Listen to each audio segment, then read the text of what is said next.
Vamos a pasar ya a la queridísima mesa imposible.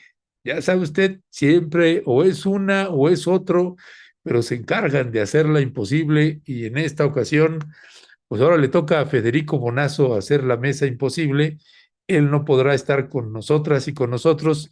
Pues entrando en materia, hay varias que sí hay temas que abordar y más que tienen que ver con el gobierno de la Cuarta Transformación, pero previo a eso, pues también, bueno, que le toca de rebote de muchas maneras, pues esta situación que se dio en las ruinas de Teotihuacán en nuestro país y que pues era un hecho sin precedentes. La presidenta incluso en una de las mañaneras dijo, bueno, cancelamos el programa que teníamos para abordar específicamente el tema.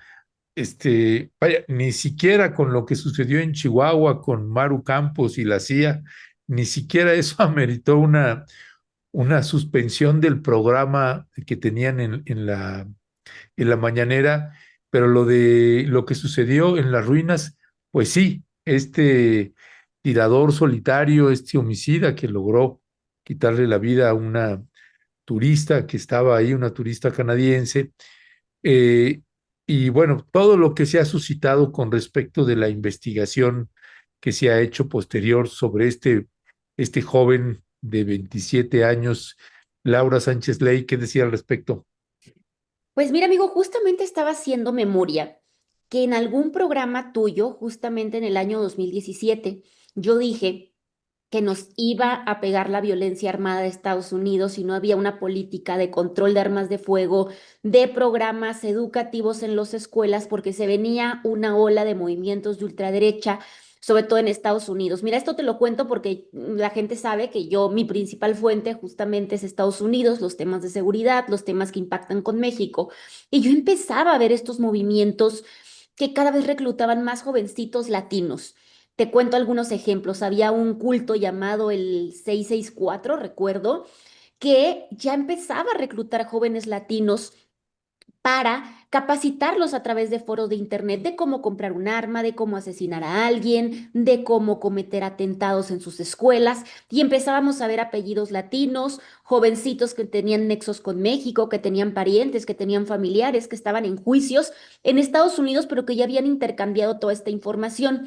Yo recuerdo, y es aquí donde me acuerdo, que en el año 2017 comenté con ustedes por acá que para mí un caso alarmantísimo era el del Colegio Americano en Monterrey. No sé si se acuerdan que en enero del 2017 un jovencito entra a un salón de clases de una escuela privada, dispara contra todo el salón y luego se suicida el jovencito. Ese fue el primer school shooting, como dicen los estadounidenses, que sucedió en México. Y yo les dije que era momento de que yo consideraba que las autoridades no podían tomar este caso como un caso esporádico, sino que tenía que haber una campaña de prevención masiva en las escuelas, porque luego de repente la gente dice, pero ¿cómo vamos a poner arcos de seguridad? Que fue un debate que hubo en la UNAM también a raíz de otro atentado el año pasado, me parece que, bueno, tenían que empezar estas campañas preventivas, Operación Mochila, que en algún momento, sobre todo, por ejemplo, en Tijuana, donde yo soy, se hacían muy constantemente por el tema de la violencia armada que existía en el norte de México a raíz de la mal llamada guerra contra el narcotráfico.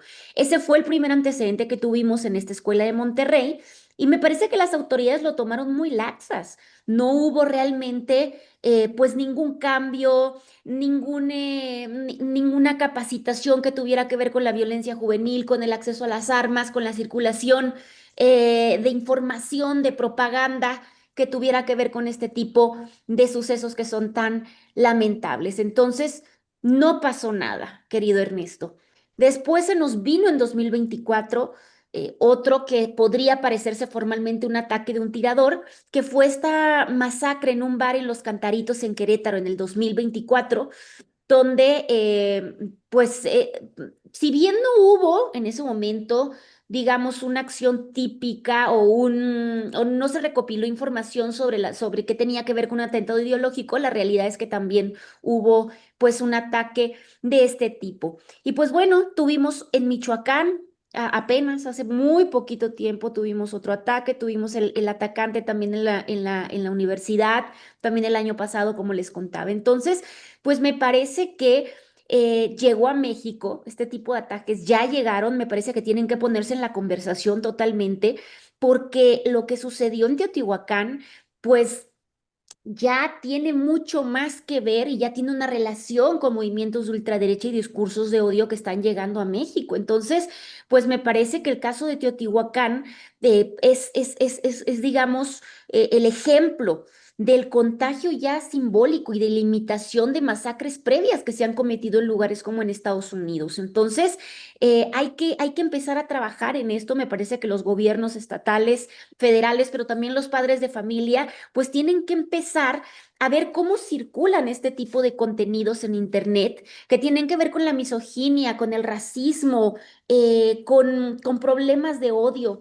¿No? Con fantasías por notoriedad violenta. Entonces, creo que hay que tomar acciones muy rápidas porque también está avanzando de manera muy rápida estos discursos de odio. Creo que pensamos que nunca nos iba a tocar en México, pero tenemos otros países con este tipo de problemas ya. Actualmente Argentina está enfrentando un serio problema. Ya hubo una masacre escolar también en este país, donde los discursos de odio han incrementado a raíz de la llegada al poder de Milei. Pero sí creo que es algo que tiene que ver con cómo van avanzando estos grupos extremistas. Nosotros lo veíamos muy lejano, creíamos que estaba en Estados Unidos, hasta hacíamos chistes, ¿no? De repente yo escuchaba gente haciendo chistes de que en Estados Unidos sí pasaba y que en México no. Pues ya nos llegó y es hora de que tanto padres de familia como las autoridades pues empiecen a trabajar en cómo está circulando esta información por internet. Entonces creo que debería venirse una campaña muy masiva y que también tiene que seguir avanzando en cámaras, pues todas estas iniciativas que tienen que ver con la regulación de plataformas en nuestro país, que realmente pues no están ni reguladas. Recordemos que si nosotros queremos poner una denuncia o una queja contra Meta, contra Instagram, contra que todas estas son parte de la misma compañía, contra X, las empresas se escudan diciendo que ni siquiera tienen oficinas legales en México. Entonces, será hora que avancemos en las regulaciones como lo hizo Brasil con X justamente. Gracias, gracias, mi querida Laura. Pues sí, y además vale muchísimo la pena esto que rescatas siempre con tu brillante memoria, como en un programa precisamente en el 2017 abordabas ya sobre este tema, un preludio de lo que se podría venir y que lamentablemente pues ya lo estamos viendo de muchas maneras. Este solo es un botón de varios que tenemos ya en el país. Temoris Greco, ¿qué decía al respecto? A mí o sea, fue impactante, ¿no? Y además siguen saliendo videos y, bueno, es muy fuerte. Pues, por ejemplo, estaba escuchando a Laura, ¿no? El tema de lo de las mochilas, de las revisiones de las mochilas, de la mochila segura. Y me pregunto qué tanto eso puede ser una solución real y qué tanto en realidad es más nocivo. Es más nocivo para la vida civil y sobre todo es más nocivo para nuestras niñas y niños y para la infancia. Convertirlos en sospechosos cotidianos. Cada mañana les tienen que revisar la mochila para ver si no van a cometer una masacre, para ver si no son asesinos en potencia.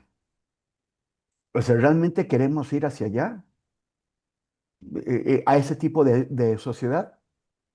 Cuando en 2001 Al-Qaeda cometió el atentado de Nueva York y de Washington, de las Torres Gemelas, si uno de sus objetivos era trastornar las vidas de las personas en el mundo, lo consiguieron, porque a partir de ahí se introdujeron un montón de medidas de seguridad que cada vez que viajamos, pues resentimos directamente.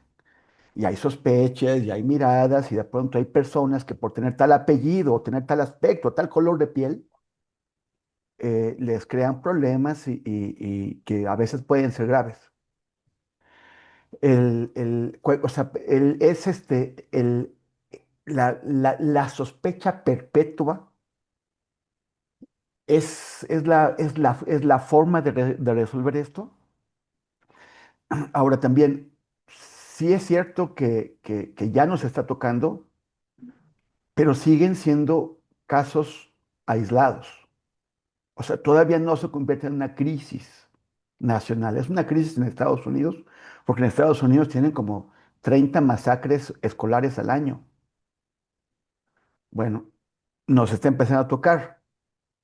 Pues bueno, el saldo de víctimas en comparación con los que tiene la violencia criminal, digamos, común y corriente, pues sigue siendo muy, muy bajo. O sea, tenemos un problema ahí que atender. La cosa es cómo lo atendemos de manera inteligente y para eso tenemos que apoyarnos en expertos, en personas con conocimiento profesional del comportamiento humano para resolverlo. Pero a mí me preocupa mucho que el impacto que tiene en nuestras niñas y niños pues sea mayor y también en las universidades y en otros ámbitos.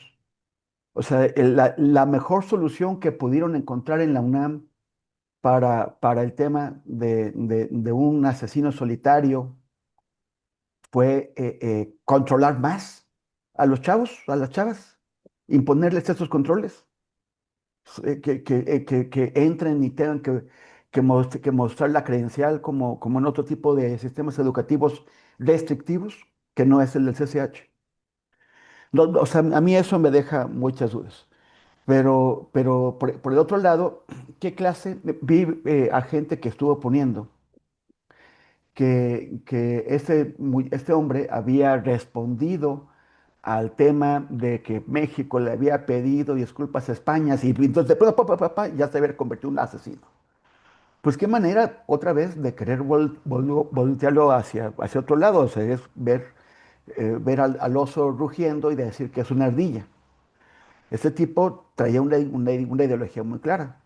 El tema de los asesinos de Columbine, sus referencias a Adolf Hitler, incluso en su sitio web, en sus redes sociales, tenía alusiones al fascismo español y estaba empleando un lenguaje que él creía que era como el de una persona española.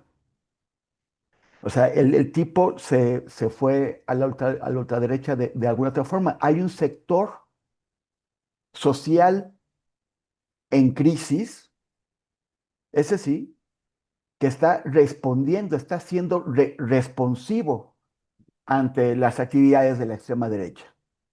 No es casual que se acabe de realizar en Jalisco este congreso destinado a hombres jóvenes que se sienten en peligro y que creen que las mujeres se los van a comer, que organizado por Eduardo Verástegui. O sea, este tipo de ultraderecha ya se dio cuenta de que en otros países este sector social en crisis responde a los mensajes de la extrema derecha y lo está buscando, lo cual me parece absolutamente irresponsable por un tipo como Eduardo Verástegui, que entre todas sus cosas, además de andar haciendo el ridículo con saludos de Hitler, según él ama la vida y todo eso. Pues si amas la vida, colega, ¿qué haces tratando de explotar políticamente a un sector que lo que requiere es otro tipo de atención? Atención psicológica, atención social que tenemos que dar para que no siga creciendo, hasta que realmente la crisis de este sector de hombres jóvenes se convierta en una crisis que afecte al conjunto de la sociedad. Ya, gracias, Temoris. Pues sí, y además en este caso, Laura y Temoris, pues me parece que, por ejemplo, en el caso del gobierno mexicano, pues cómo controlas la cabeza de un loco y a un loco que llegó y que luego ya nadie supo, llegó desde hace varios años y luego ya nadie supo de él. Pues es una situación compleja, pero es una llamada de atención importante para que se empiecen a tomar medidas. Otro tema que estaremos discutiendo próximamente es el tipo de medidas, como bien señalas, Temoris, el tipo de medidas, cuáles funcionan, cuáles no funcionan. Recuerdo que ya hablaba yo con Miguel, un compañero de Reverdecer que trabaja en la UNAM en el tema de la cuestión de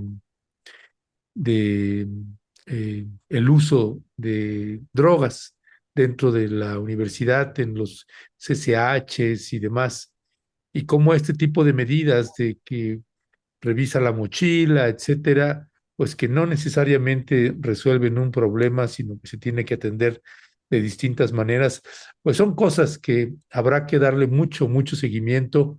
Por lo pronto, mi querida Laura y Temoris, vamos pasando al siguiente tema, que vaya que se está generando pues mucho ruido y tiene que ver con los enroques que está haciendo Claudia Sheinbaum dentro de Morena y dentro de la cuarta transformación del gobierno de la cuarta transformación.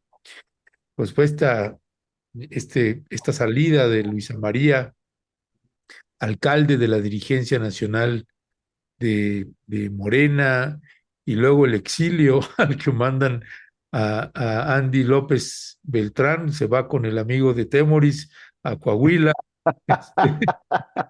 Qué poca.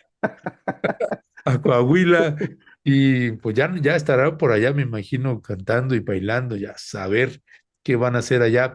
Pero son cambios interesantes que uno va viendo en un preludio electoral, esta pues inminente llegada también de la secretaria del Bienestar a la dirigencia nacional de Morena, la llegada de Citlali Hernández, en fin, Laura Sánchez Ley, pues vaya que si empieza ya el tablero, empieza a moverse dentro del gobierno de Claudia Sheinbaum. Pues sí, querido Tem, ya empezaron los dimes y diretes, sobre todo en redes sociales, que si se fueron, que si se van, que si tuvo que ver con, como dijo el hijo del expresidente López Obrador, que tenía que ir a descansar, ¿no? A Japón, ahí por ahí sacó una frase. Sí, oye, y luego salió en Roma también, saliendo de una tienda de lujo, ¿no? Pues, Exacto. o sea, creo que esas tiendas de lujo realmente son relajantes. Sí, Sí, claro, claro, porque ya también estaban Oroña, cansados. ¿no? ¿Eh? También Oroña, creo que lo agarraron en Italia saliendo de otra tienda. También, también. Y a Luisa María de vacaciones por ahí, también la agarraron en un momento coyuntural y sobre todo cuando pues no pudieron con pues prácticamente, ¿no? El fracaso estrepitoso tanto en Durango como en Veracruz que tuvo Morena en las elecciones que les tocó coordinar a ellos. Entonces, pues creo que el movimiento realmente era muy obvio, sobre todo con cara a las elecciones intermedias. Recordemos que se va a renovar toda la Cámara de Diputados, que es fundamental para Morena, porque necesitan la mayoría para poder seguir aprobando estas reformas y modificaciones tanto a la Constitución como a las leyes. Y bueno, creo que era muy importante. De ahí el tipo de perfiles, queridos, que creo que eligió, ¿no? Por una parte tenemos a Citlali. Citlali, recordemos que ya le tocó coordinar otras 3 elecciones desde la Secretaría de Gobierno del partido de Morena. Ya había tenido contacto directo tanto con funcionarios del Partido Verde como del PT, que es ahí donde se está todavía negociando las alianzas, que pues desgraciadamente, aunque ideológicamente yo creo que no comparten los mismos valores, la realidad es que necesitan estos dos partidos para lograr la mayoría calificada en el Congreso.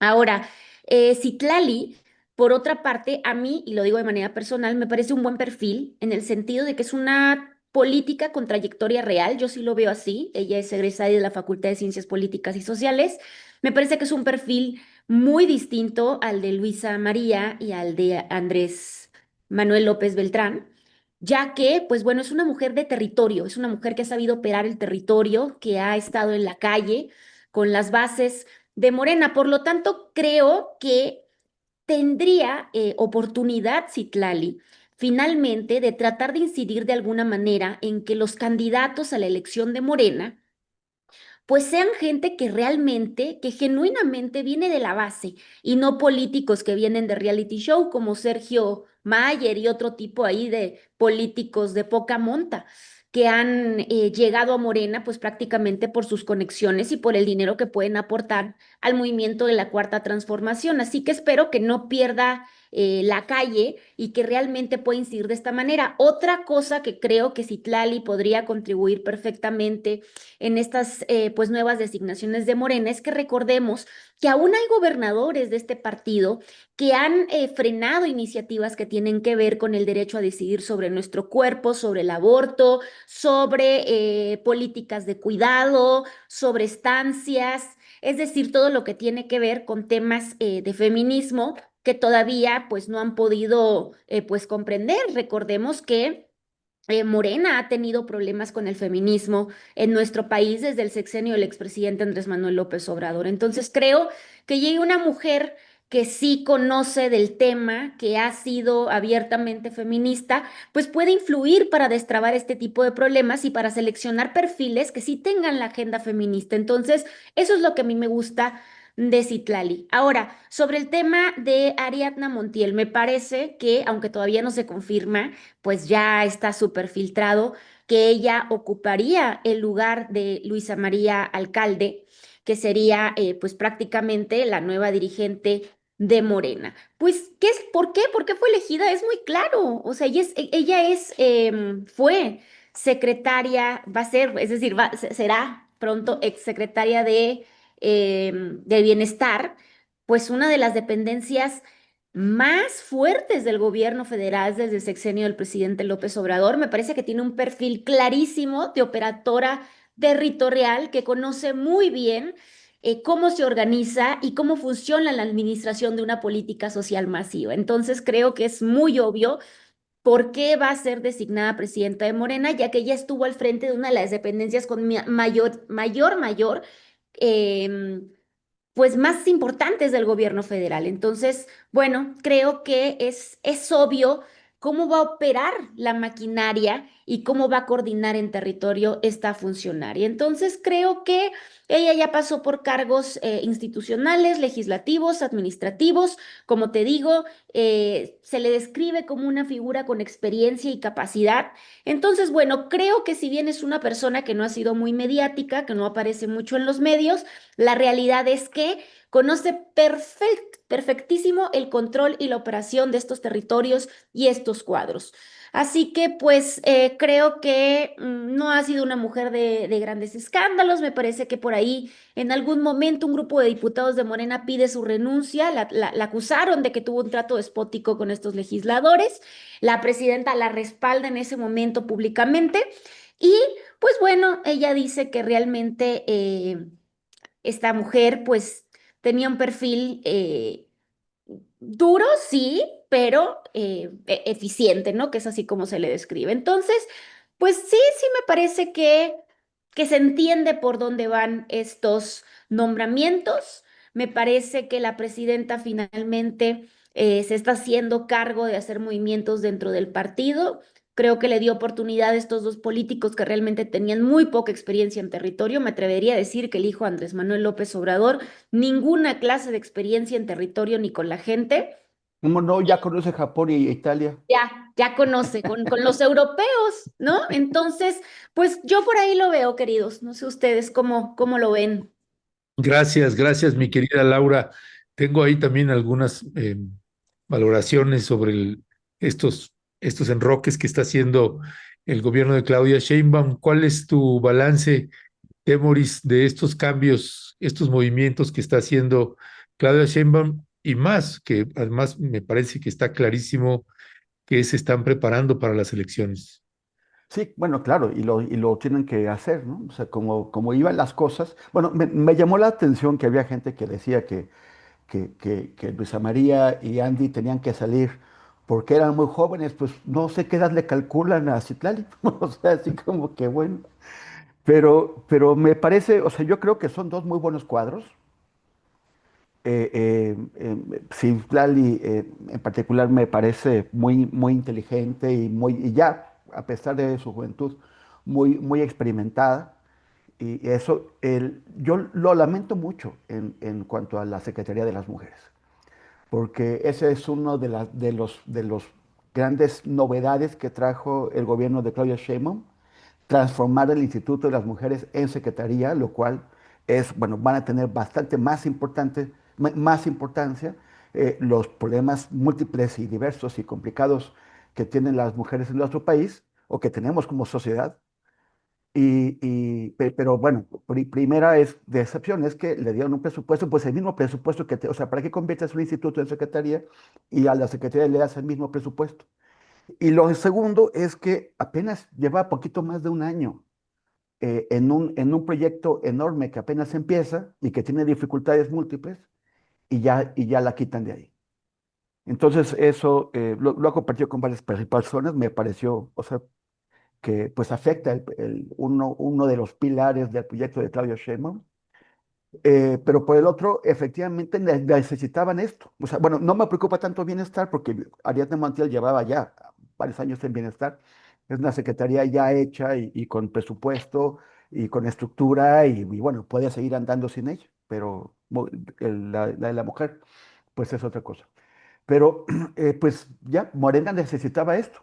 Los guajolotes se les estaban saliendo del guacal y se querían llevar el guacal también. Entonces, si los dejas, pues va a estar tremendo. Por un lado, los aliados, que en esta todavía no se ve cuál era la mirada de largo plazo en la propuesta, en la iniciativa de reforma electoral, en el plan B, porque hasta el momento todo lo que se ve son costos para Claudia Sheinbaum y para su movimiento. Les quedó como está marcado como fracaso todavía y los partidos chiquitos, los aliados están envalentonados y están subiendo el precio a todo y ya dijeron que San Luis van a hacer lo que se les antoje y que seguirán jugando porque lo único que dejó claro ahí es que tienen la capacidad de condicionar los proyectos de la presidenta sin que hasta el momento se vea que la presidenta haya podido meterlos en cintura, que es lo que muchos pensamos que iba a ocurrir. Entonces, pues bueno, ya se van, va Luis María Alcalde a otro cargo que es extremadamente complejo. La Consejería Jurídica de Presidencia tiene poca visibilidad, pero tiene muchísimo poder. Ellos determinan o definen cuál es el lenguaje legal con el que vienen las propuestas, se aseguran de que todo esté en orden, tienen trancazos y también a través de esas definiciones pueden o no darle entrada a algunos intereses particulares, que es como muchos previos consejeros jurídicos lo han hecho. Hay que recordar que toda la mentira histórica del caso Yotzinapa, la operación de las distintas instituciones que se juntaron para crear este montaje fue hecho por Humberto Castillejos como consejero jurídico. Y también Julio Scherer Ibarra operaba también con ese afán faccioso desde la Consejería Jurídica. Entonces, es una posición muy, muy delicada que yo creo que Luisa María, independientemente de que no le hayan salido las cosas también en la Secretaría General de Morena, creo que es una persona comprometida con el proyecto. Entonces, pues hará ahí muy, muy buena chamba, espero. Y finalmente, pues Andy lo mandan a Coahuila. Y ahí es donde me quedé preocupado, porque pues pobre Andy, ¿no? O sea, yo, el día de la boda de nuestra querida Laura, Ernesto, pues no sé si se fijaron, pero traía unas botas padrísimas que compré en la Secretaría, en la Zapatería Victoria de Saltillo hace 30 años y parecen nuevas, pero me acaban de decir que ya la cerraron. Entonces, ¿qué va a hacer Andy? ¿Qué va a comprar? No hay Gucci, no hay nada de lujo. O sea, la zapatera de Victoria no era de lujo, pero sí era de calidad. Pues bueno, pues algo tendrá que hacer. Lo bueno es que le va a quedar cerca a Houston. Yo, Eso sí. yo pensé que había invitado Laura a Andy y que llevaba unas botas también, ¿no? Y dije, ¿dónde no lo vi? Dice Ernesto, me sentaron lejos de él.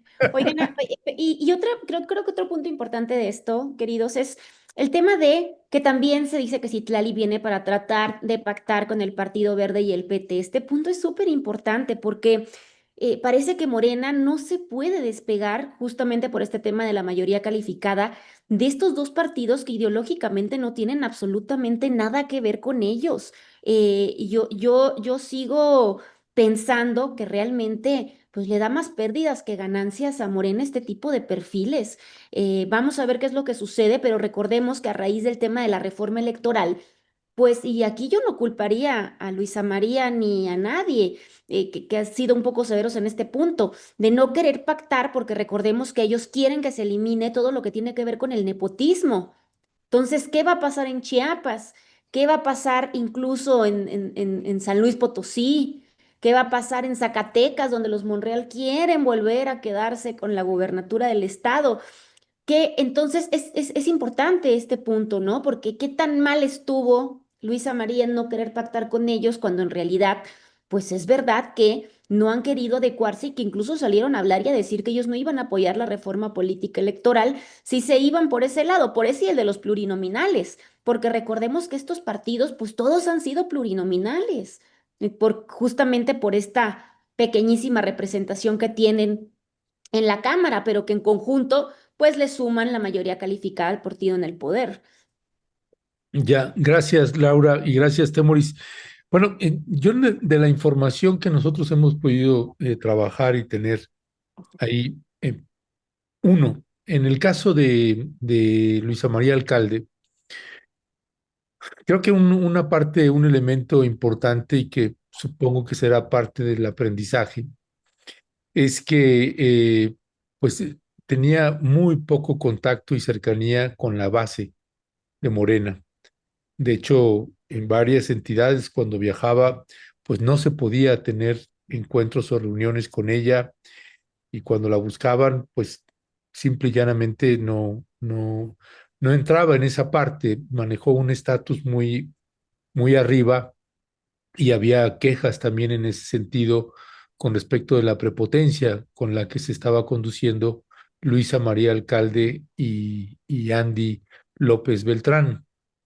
Me parece que el caso el problema que había con el PT y el Partido Verde Ecologista, no, hasta la información que tengo ahí, Laura y Temoris, bueno, Luisa María estaba cumpliendo órdenes de, por ejemplo, esto de no aceptar el nepotismo ni con el PT, ni con el Verde, ni dentro de Morena. Esa era una instrucción que se estaba cumpliendo. El problema eran los modos de Luisa María en la forma de vincularse o relacionarse con el PT y el Partido Verde Ecologista. Y de ahí, pues esto que señalas, Laura, que es una cosa completamente distinta con Citlali Hernández, que tiene mucho más pericia, tiene más inteligencia para poder abordar ese tipo de situaciones sin actitudes prepotentes o altaneras, sino de una manera mucho más sensata. Y creo que ese es un plus que me parece que los tres coincidimos de que ha sido un acierto la incorporación de Citlali para los propósitos que tiene Morena. Otra cosa es que estemos de acuerdo con lo que quiere hacer o no, pero para los propósitos de Morena me parece que fue coincido con ustedes que es una decisión acertada en ese sentido.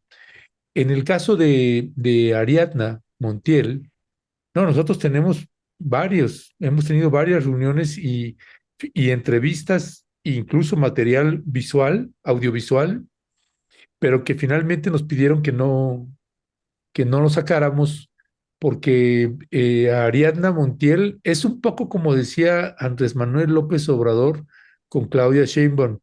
No, si ustedes piensan que Claudia es suavecita y no, no, para nada, y esta es fiera, ¿no? Bueno, pues con Ariadna, un problema fuerte que tiene es también los modos. Por ejemplo, con los siervos de la nación, esta gente que, por ejemplo, en los huracanes, en Acapulco, en situaciones en Veracruz, ¿no? Las condiciones en las que tenían trabajando a la gente, la Secretaría del Bienestar y esos videos que nos mandaron de cómo los tenían en plásticos ahí, ni siquiera tiendas de campaña en plásticos atendiendo a la población, pero en unas condiciones tremendas.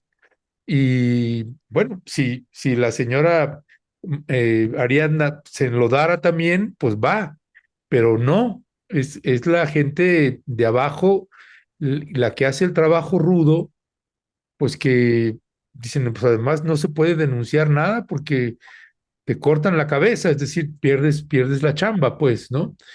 Y yo creo que esa parte es la que Ariadna Montiel, pues va a tener que, una cosa es la Secretaría del Bienestar, y yo coincido con lo que dicen a ustedes ambos pues ella está en ese cargo desde Andrés Manuel, ni siquiera es solo desde Claudia Sheinbaum, conoce el territorio y demás, pero la actitud y la forma que tiene, incluyendo cuando intervinieron en la Comisión Nacional de Búsqueda, ¿no? A la hora de hacer las investigaciones o encuestas de si estas, cuando quieren hacer este lavado de cifras, de si está desaparecido, si no está desaparecido, la Secretaría del Bienestar también jugó un papel ahí importante y Ariadna Montiel jugó un papel importante en eso.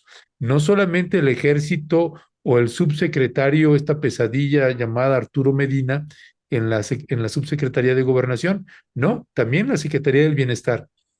Así que un problema que tiene, las quejas que hay recurrentes con ella, es la prepotencia, que es ruda, es dura en el trato. Y me parece que ahorita, particularmente las bases de Morena, pues necesitan exactamente lo contrario, porque fueron muy abandonadas, muy relegadas dentro del partido Morena. Incluso esta, ah, que ese me parece parte de los errores que cometió Luisa María Alcalde y Andy López Beltrán, es cuando quisieron quitar y desaparecer el Instituto Nacional de Formación Política del Fisgón, que coordina el Fisgón, y les quitaron y les corrieron a la gente, les corrieron el presupuesto y después tuvieron que ir recomponiendo un poquito, pero no necesariamente. En fin, hay varios elementos ahí que me parece que Morena, con la llegada de Ariadna Montiel, pues hay cosas que ella va a tener que ajustar y cuidar, porque pues no es lo mismo la Secretaría de Bienestar.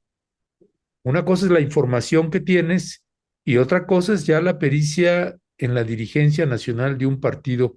Me parece que ahí son parte de los desafíos. No sé qué opinen de esto que comento, Laura y Temoris. Creo Te- que, creo que la dureza puede venirle bien para poner en orden, o sea, a ver, eh, siempre se ha hablado sobre cómo le cuesta trabajo a Morena convertirse, pasar de ser un movimiento a un partido. Y también cómo en realidad parece como 32 movimientos o partiditos, ¿no? Cada grupo político local toma Morena y hace lo que quiere con la franquicia.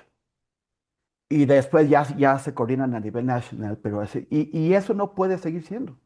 No puede seguir siendo porque se prohija la corrupción, se prohija la captura del Estado por parte de estos grupos que pues, pueden ser oligárquicos, pueden ser criminales o posiblemente las dos cosas juntas. Entonces, o sea, por ejemplo, el caso pues proverbial ya es el de Monreal y su familia en Zacatecas. Entonces tienen que ponerlos en orden. El otro día me llamó una conciudadana de Cuauhtémoc muy preocupada porque dice que Catalina Monreal se está movilizando otra vez porque quiere volver a competir. Y si vuelve a competir, van a volver a perder la Cuauhtémoc. No vamos a votar por ella, pero así, porque los Monreal están lastimando muchísimo ese proyecto, pero al mismo tiempo tienen un poder que no se puede negar. Entonces, o sea, ellos tienen que encontrar una manera de meterlos al orden, además de los otros que ya habíamos mencionado, de los partiditos y también los Adán Augustos que andan calladitos, pero no dejan de tener una base de poder económica, corrupta y política con la cual tienen que lidiar también. Y por otro lado, entiendo lo que dices, Ernesto, no, a gritos y sombrerazos, pues tampoco van a resolverlo todo, porque también hay sectores que construyeron Morena, que han sido sistemáticamente ignorados y marginados, y que incluso han combatido como parte de Morena a grupos caciquiles que de pronto aparecieron en Morena y se aliaron con el centro y se apropiaron del partido y los grupos que combatían por Morena se quedaron marginados ahí. Entonces esa es otra también que necesitan rescatarlos y apapacharlos un poco. Y Gracias. yo creo también, ¿no? Que Morena sí puede aprovechar este relevo en su dirigencia justamente para empezar a sanear un poco, querido Ernesto, que es sobre lo que hablábamos, no de discurso, sino en la práctica. Yo creo que la salida de Luisa María Alcalde, pues sí puede ser una señal de reordenamiento para este 2027, en que no solamente son las elecciones intermedias, sino que también es el tema de la revocación de mandato de la presidenta. Entonces, sí creo que necesitan empezar a fortalecer, pues, pues un discurso distinto, empezar con acciones a cortar el tema del nepotismo, a frenar la promoción personal anticipada, también a endurecer la respuesta frente a perfiles o cuadros que les pueden representar costos éticos o políticos para el partido. Recordemos que durante este año, que fue la gestión año y medio, tanto de Elisa María Alcalde como Andrés Manuel López Obrador, me parece que también la dirigencia no respondió bien a algunos casos muy representativos. Ya lo hablábamos, ¿no? Creo que Morena, pues no puede seguir permitiendo que familiares de gobernadores o alcaldes sigan heredando estas candidaturas, que siga habiendo estos choques tan mediáticos oficialistas con cara al 2027, también es otro punto importante. Entonces, sí creo que se puede mandar finalmente, pues el mensaje de que el movimiento está saneado o puede sanearse con rumbo a las elecciones. Tienen un año para hacerlo. A ver, recordemos que durante este año sucedía el caso, por ejemplo, de Andrea Chávez. Incluso se vuelve pues un ejemplo súper visible de cómo la promoción personalizada, vimos su cara en todas estas camionetas con servicios médicos, pues sí tensionó al partido de forma importante. Este caso incluso hace, o sea, la falta de manejo por parte de Luisa María Alcalde hace que la presidenta Sheinbaum tenga que enviar en 2025 una carta Morena para prohibir el nepotismo y estos actos anticipados, que era lo que estaba sucediendo supuestamente con la venia de Adán Augusto. Entonces, pues bueno, creo que ese es uno de los casos que a mí me parece donde actuaron de manera muy torpe. Creo que otro caso donde actuaron también de manera torpe y que ahora pueden poner un ejemplo distinto es el de Hernán Bermúdez, ¿no? Este hombre que fue mano derecha de Adán Augusto en Tabasco, porque bueno, había tanta evidencia de sus presuntos vínculos con el crimen organizado, tanta información que estuvo corriendo desde antes, y fue hasta que finalmente se gira una ficha internacional que realmente Morena hace pues algo, ¿no? Y hacer algo pues es poco, ¿no? Realmente lo único que se hizo fue la expulsión de Hernán Bermúdez, pero por ejemplo no hubo la elaboración de algo, ¿no? De una normativa que ayudara a explicar mejor a los integrantes de Morena, pues que esto era políticamente insostenible. Entonces, pues bueno, yo creo que se puede relanzar, ¿no? Una limpia interna con estos casos que tengan que ver con no al nepotismo, con las campañas adelantados, con seleccionar mejor a los cuadros, que era lo que te decía en un principio, ¿no? Que realmente Citlali tenía la oportunidad de buscar genuinamente perfiles de base y que sí respondan éticamente a los códigos de Morena como partido. Gracias, gracias, mi querida Laura. Les voy a pedir si les parece bien.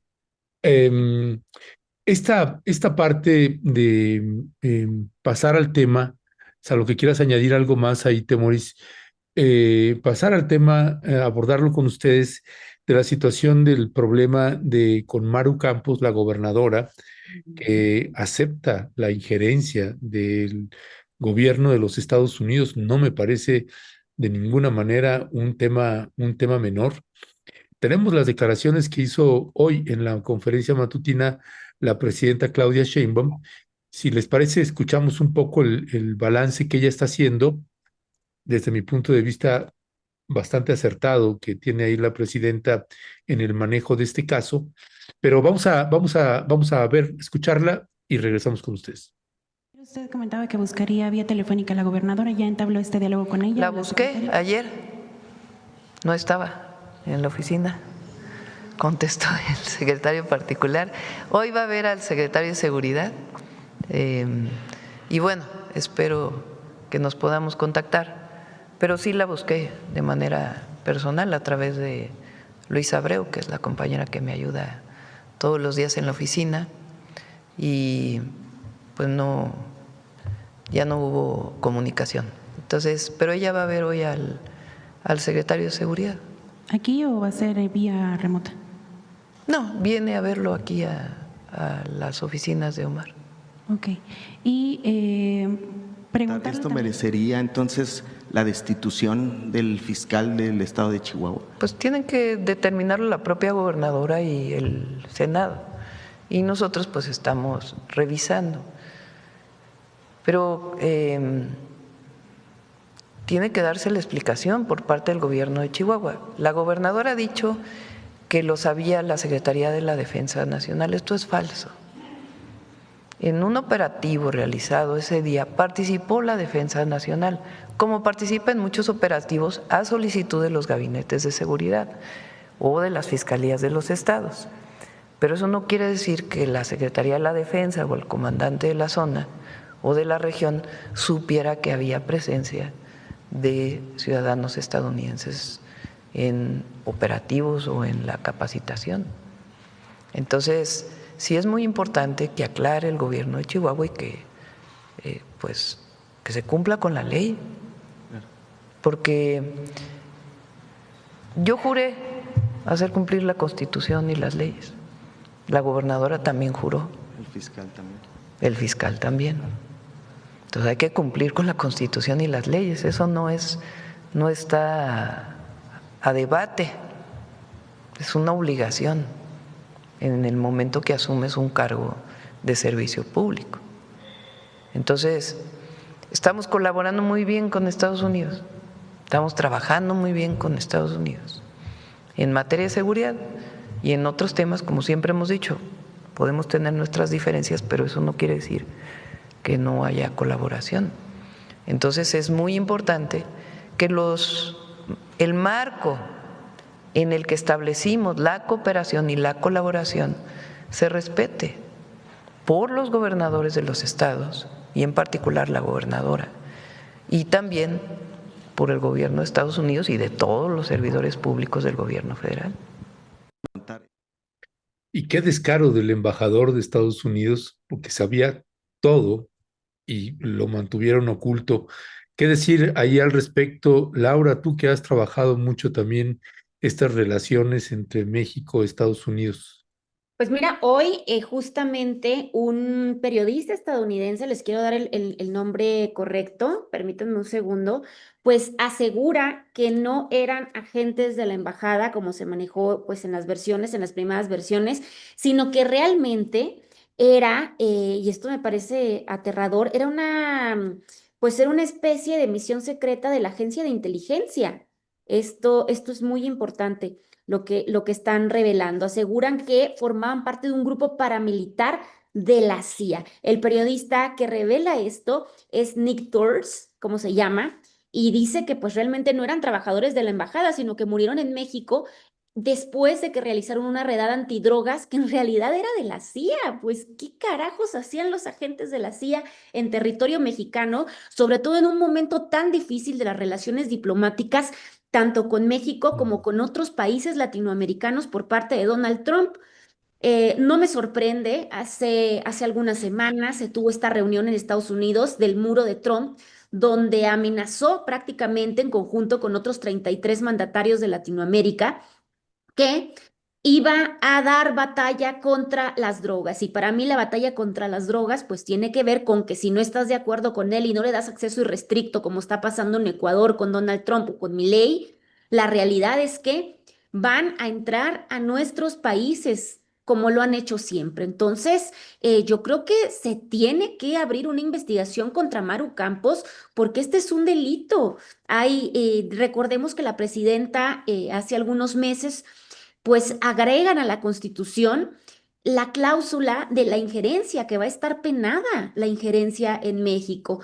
Ya existe otro delito, traición a la patria, hay varios. Entonces yo creo que esta gobernadora tiene que dar cuentas de por qué está permitiendo que pues estos agentes presuntamente de la CIA operaran en una redada antidrogas junto con agentes estatales en un momento de tanta tensión para México con Estados Unidos. Me parece que es inadmisible y que realmente la presidenta y la Procuraduría General de la República tendrían que abrir una investigación para saber si la gobernadora cometió alguna clase de delito, ya que no avisó al gobierno federal. Recordemos que incluso hay una ley que es algo que hizo el expresidente Andrés Manuel López Obrador, que a mí nunca me pareció mal, de hecho me pareció muy bien, que es la ley que regula a los agentes extranjeros. Como parte de la Ley de Seguridad Nacional se agrega esta ley que regula a los agentes extranjeros, donde cada que entran al país, ellos tienen que elaborar una bitácora que tiene que ser pasada tanto a la Procuraduría General de la República como a la Secretaría de Relaciones Exteriores. Eso es lo que nos dice. Tienen que informar a las autoridades mexicanas sobre qué es lo que van a hacer, con quién se van a reunir y para qué fines. Y ya decidirá el gobierno de México si le da autorización, pero están regidos por una ley federal, no por una gobernadora de un estado del norte de México. Entonces, pues sí creo que tiene que investigarse porque no estamos en estos momentos para injerencias extranjeras, sobre todo en medio de los ataques del presidente Donald Trump, en medio de que los cárteles fueron designados organizaciones terroristas, en medio de la amenaza constante de Donald Trump de que va a meter a las Fuerzas Armadas de su país a México y con una militarización de la frontera de 10,000 elementos del ejército de Estados Unidos que incluso están llevando labores de civiles como detener migrantes en las fronteras. Entonces, que caiga todo el peso de la ley contra Maru Campos. Gracias, Laura. Temoris, ¿qué decía al respecto?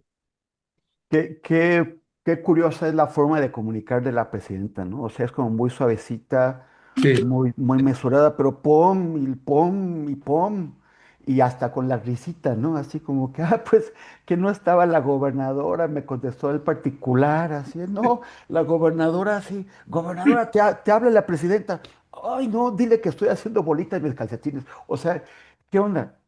Es ridículo, dice con toda corrección, que se debe investigar a la gobernadora Maru Campos, pero la pregunta es, ¿estas actividades de agentes extranjeros en México se limitan al estado de Chihuahua?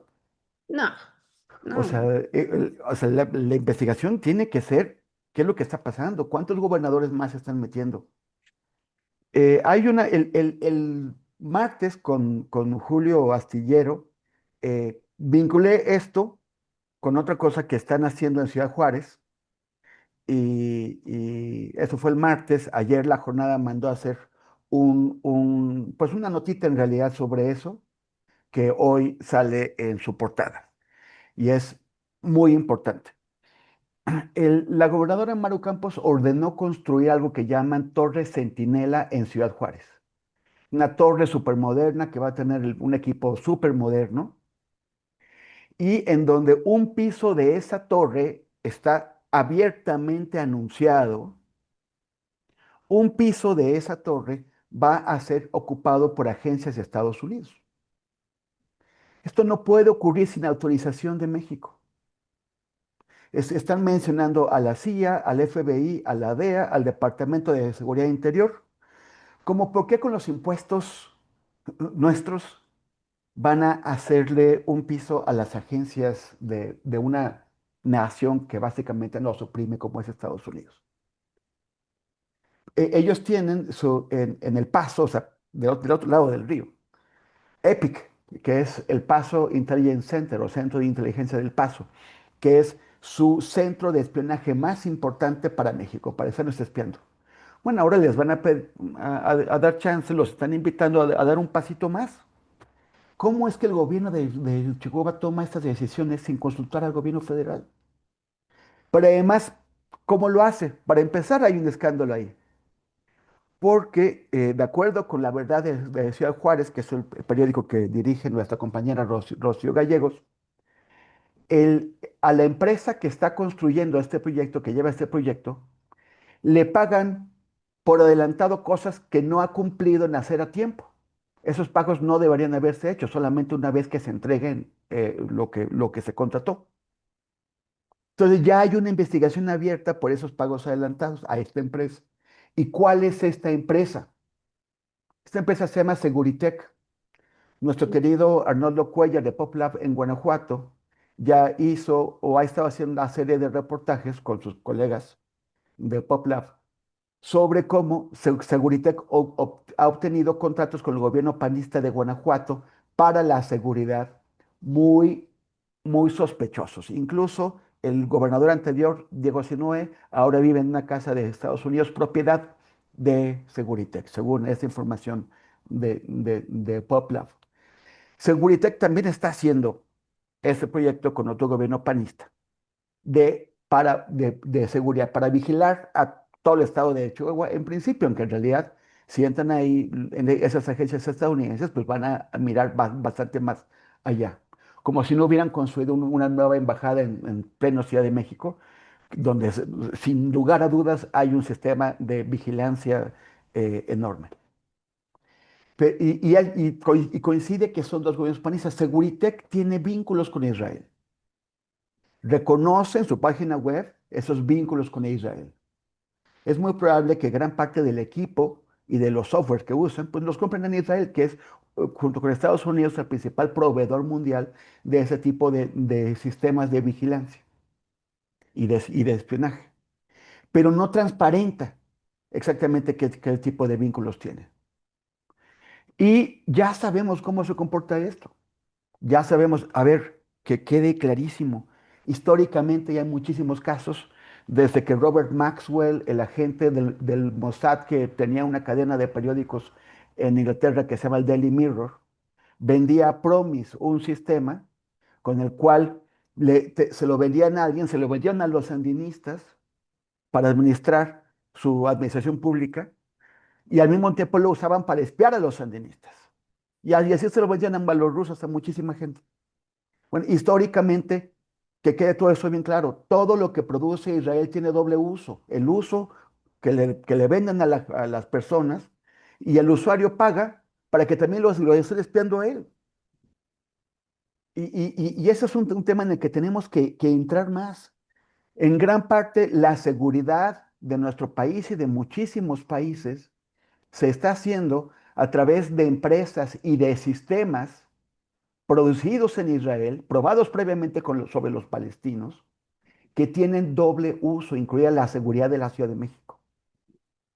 Entonces, pues bueno, esto es otro ángulo de investigación que tenemos que hacer, pero también preguntarles a nuestros gobernantes del PAN y también de Morena y todo eso, ¿cómo toman esas decisiones?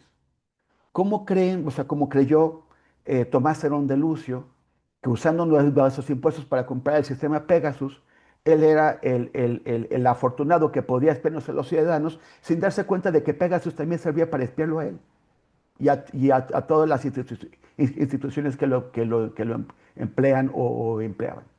De- Entonces, dime, Laura. No, sí, adelante, amigo, perdón. Sí, pues son cosas que tenemos que enfrentar y que se tienen que investigar. Y también que tenemos que buscar otros proveedores para realizar, para ver nuestra seguridad sin involucrar a Estados Unidos e Israel. Israel y Estados Unidos y sus empresas y sus agentes no trabajan para quienes les pagamos, que somos los contribuyentes, que es el Estado, el país. Trabajan para ellos mismos. Quisiera agregar solo una cosita a lo que dice Tem, y es que también es el tema de que deben ser sancionados, porque sí existe.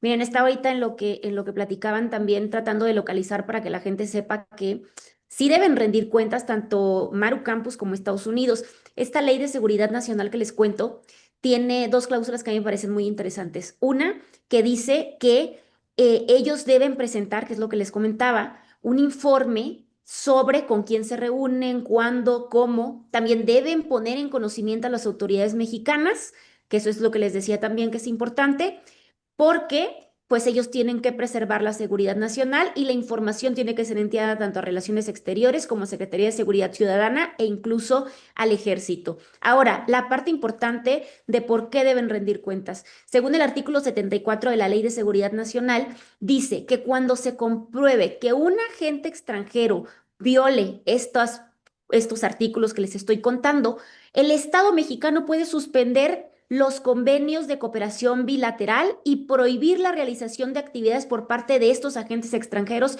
en territorio nacional. También dice que las autoridades responsables, es decir, en México, podrán ser sancionados en términos que la ley disponga. Entonces, tanto Maru Campos como Estados Unidos como el gobierno federal deben ejercer acciones. México tendría que cancelar los convenios que tiene de comprobarse que eran agentes infiltrados de la CIA trabajando en territorio nacional. Tendría que cancelarles el convenio, castigarlos.